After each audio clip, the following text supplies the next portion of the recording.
Todos foram cheios do Espírito Santo e passaram a falar em outras línguas, conforme o Espírito lhes concedia que falavam.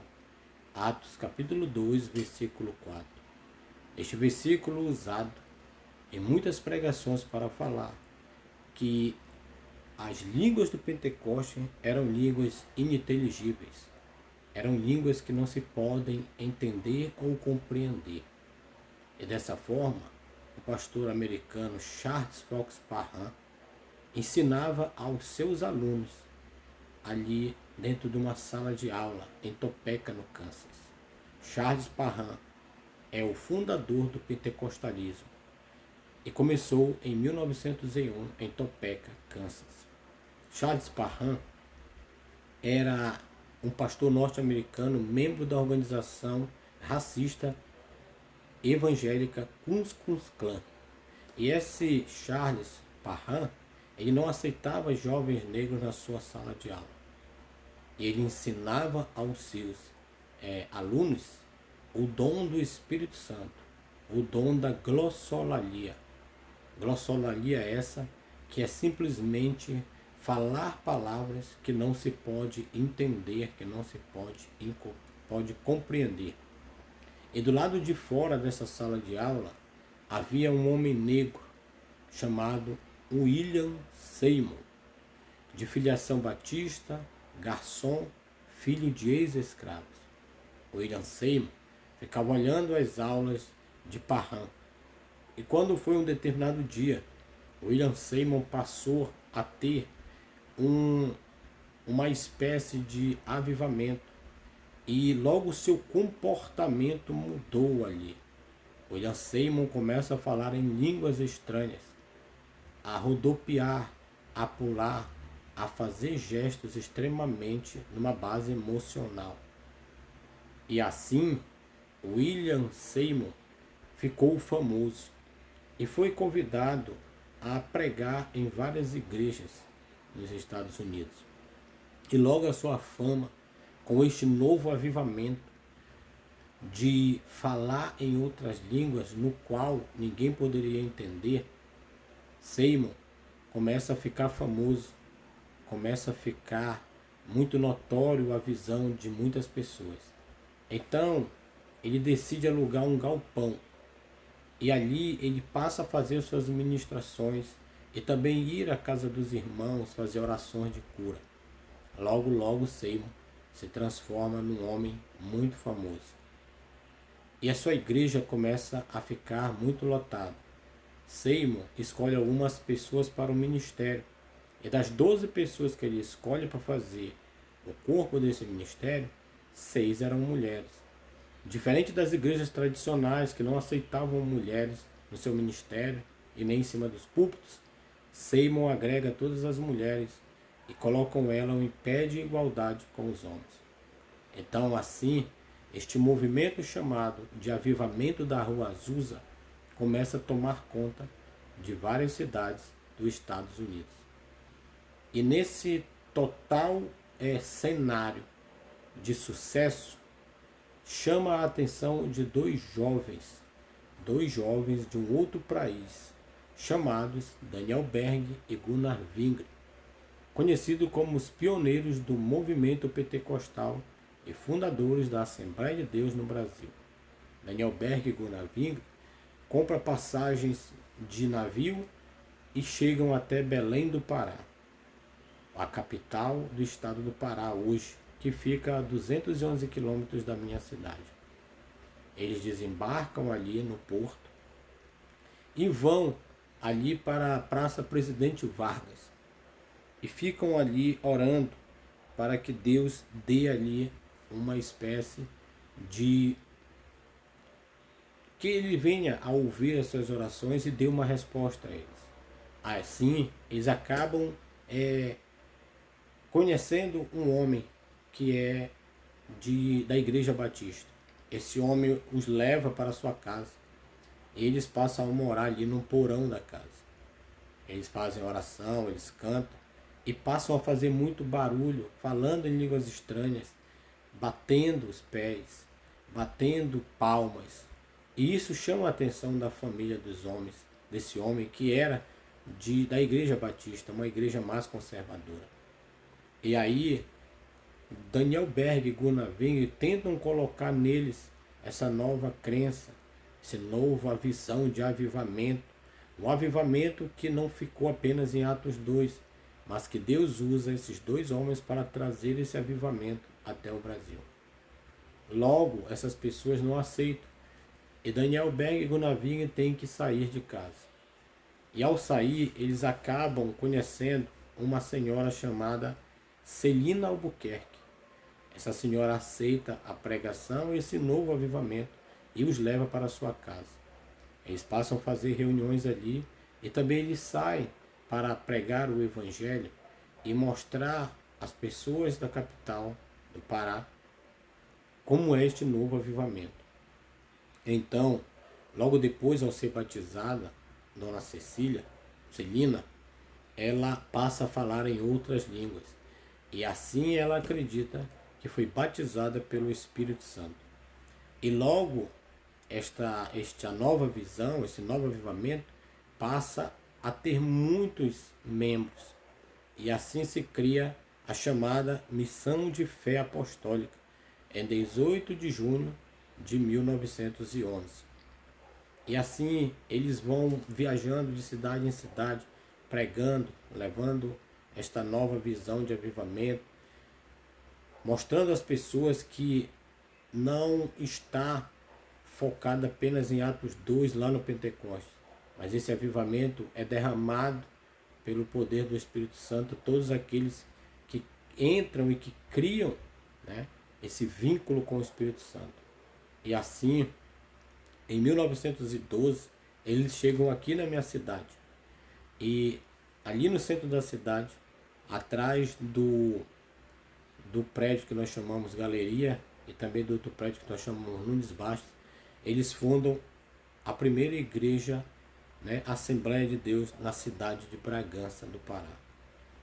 Em 1918, esse movimento Missão de Fé Apostólica fica conhecido como a Assembleia de Deus. Foi registrada juridicamente. Daniel Berg e Gunnar Wing conseguem estabelecer o modo de pensar, o modo de se comportar e a razão de fé no qual eles trouxeram, que é o falar em línguas estranhas, esse avivamento. Mas o que a Bíblia fala sobre isso? O que o texto de Atos 2 realmente nos traz, se formos fazer uma interpretação, usando o seu contexto e não só o versículo 4? Será que Atos capítulo 2 condiz para o nosso tempo, no qual esses movimentos pentecostais ainda estão aqui em grande, né, escala no nosso país? A Assembleia de Deus é a maior denominação dentro do Brasil. Então vamos ver os textos, vamos ler, vamos fazer uma interpretação deles para ver se eles realmente condizem com esse avivamento pentecostal das igrejas pentecostais daqui do Brasil, que trazem essa visão de que as línguas do Pentecostes eram línguas estranhas, eram línguas ininteligíveis. Vamos lá. Atos capítulo 2 diz assim, versículo 1. E cumprindo-se o dia do Pentecostes, estavam todos concordantemente no mesmo lugar. E de repente veio do céu um som, como de um vento impetuoso, e encheu toda a casa que estavam assentados. Vem um barulho, vem um som, enche aquela casa, como de um vento. Não era um vento. E foram vistas por eles viram, repartidas como de fogo, línguas, as quais pousaram sobre cada um. Eles viram, línguas, o órgão fonador. Em hebraico, em grego, glossa. Glossa pode ser língua como órgão fonador, palavras, mas também idiomas. E todos foram cheios do Espírito Santo e começaram a falar em outras línguas, conforme o Espírito Santo lhes concedia que falasse. Né? Kainos glossa, novas línguas para quem está falando. E em Jerusalém estavam habitando judeus, homens religiosos de todas as nações que estavam debaixo do céu. E quando aquele som ocorreu, ajuntou-se uma multidão e estava confusa, porque cada um ouvia falar na sua própria língua. Os que estão falando novas línguas. Os que estão ouvindo nas suas próprias línguas. Os que estão falando idiomas que nunca estudaram. Os que estão ouvindo as vozes nos seus próprios idiomas. Quem está falando porque é nova, mas os que estão ouvindo já conhecia. E quando você diz assim, é mistério, o mistério é para quem está falando e não para quem está ouvindo, porque quem está ouvindo está entendendo a mensagem. Né? E diz assim o versículo 7, e todos pasmavam e se maravilhavam, dizendo uns aos outros, pois que não são galileus todos esses homens que estão falando?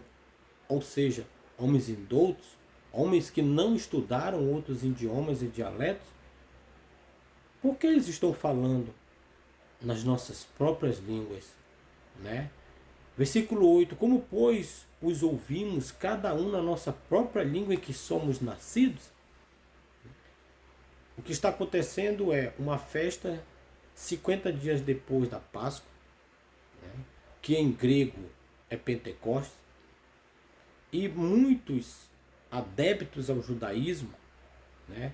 Que na Bíblia é chamado de prosélitos, eles vêm de todos os lugares ali do Oriente para celebrar essa festa em Jerusalém.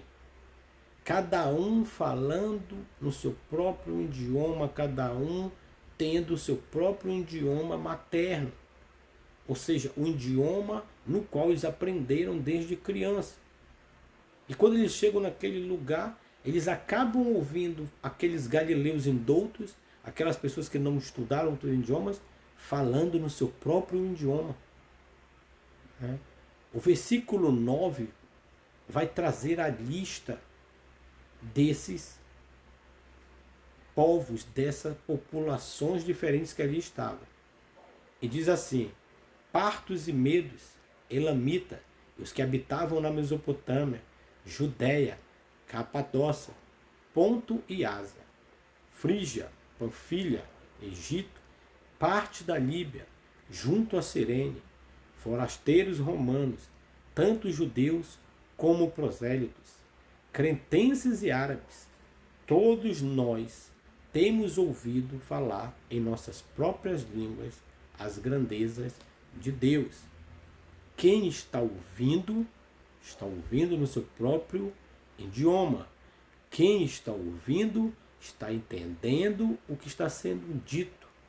Quem está ouvindo, ouve as maravilhas de Deus pela boca daqueles que não sabem o que estão dizendo, porque não estudaram aquele idioma.